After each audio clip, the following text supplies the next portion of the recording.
வணக்கம் நண்பர்களே. இந்த வீடியோல நம்ம என்ன பார்க்க போறோம்னா, கர்நாடகாவுல இனி கன்னட மொழி மட்டும் தான் இருக்கும். மித்த மொழிகள்லாம் பார்த்தீங்கன்னா, இருட்டடிப்பு செய்ய போறாங்க. அது எப்படிங்கிறத இந்த வீடியோல நம்ம பார்க்கலாம். அது என்ன பண்ண போறாங்கன்னு பார்த்தீங்கன்னா, அவங்க ஸ்டேட்ல அவங்க மொழிக்கு தான் முன்னுரிமை குடுக்கணும் அப்படின்னு சொல்லிட்டு, ரொம்ப நாளா வந்து கன்னட மக்கள்லாம் போராடி வந்துகிட்டு இருந்தாங்க. தமிழகம் மாதிரி கிடையாது. அவங்க மொழி தான் முன்னுரிமை குடுக்கணும்னு சொல்லி போராடி வந்துகிட்டு இருந்தாங்க. அதுக்கு என்ன காரணம்னு பார்த்தீங்கன்னா, கன்னடங்கிறது மட்டும் கிடையாது. மித்த எல்லா ஸ்டேட்லயுமே இதர மொழிகள் ஆதிக்கம் தான் அதிகமா இருக்கு. தமிழ்நாட்டிலயும் பார்த்தீங்கன்னா, தமிழ தவிர்த்து மித்த மொழிகள் தான் பார்த்தீங்கன்னா, பெரிய லெவல்ல எழுதிட்டு இருக்காங்களே ஒழிஞ்சு, தமிழ சின்ன லெவல்ல போட்டுட்டு ஹிந்திக்கும், இங்கிலீஷுக்கும் தான் முக்கியத்துவம் குடுக்குறாங்க. அதே அதே மாதிரி தான் அந்த ஸ்டேட்லயும் இதே மாரி ஒரு பிரச்சனை நடந்ததுனால, மக்கள் பூரா போராட்டம் பண்ணி, வருகிற பிப்ரவரி 28ஆம் தேதிக்கு உள்ள பார்த்தீங்கன்னா, கன்னட மொழி மட்டும் தான் 60% இருக்கணும். கர்நாடகா அனைத்து வணிக சங்கங்கள்லயும் சரி, கடைகள்லயும் சரி, எல்லா இடத்துலயுமே பார்த்தீங்கன்னா, வைக்கிற போர்டு முதற்கொண்டு கன்னட மொழியில தான் இருக்கணும். அது 60% வந்து கன்னடத்துல தான் இருக்கணும். அதுவும் பெருசா கன்னட மொழி மட்டும் தான் இருக்கணும்.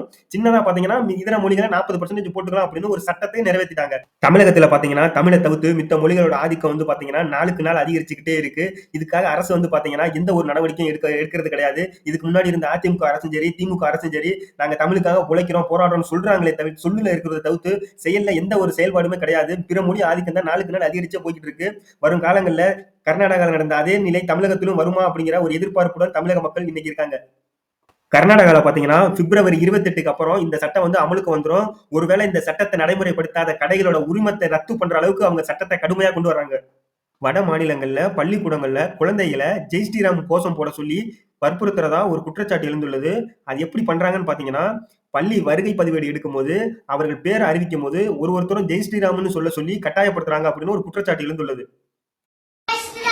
अनुष्का निर्मला रोशनी राधिका இந்தியா வந்து பாத்தீங்கன்னா ஒரு மதச்சார்பற்ற நாடா தான் இருந்து வந்துகிட்டு இருக்கு அப்படின்னு ரொம்ப நாளா அரசியல்வாதிகள் சொல்லி வந்துகிட்டு இருந்தாலும் இந்த மாதிரியான ஒரு செயல்கள் பாத்தீங்கன்னா மற்ற சமூக மக்கள்கிட்ட ஒரு கெட்ட பேரை தான் ஏற்படுத்திக்கிட்டு இருக்குன்னு சொல்லலாம்.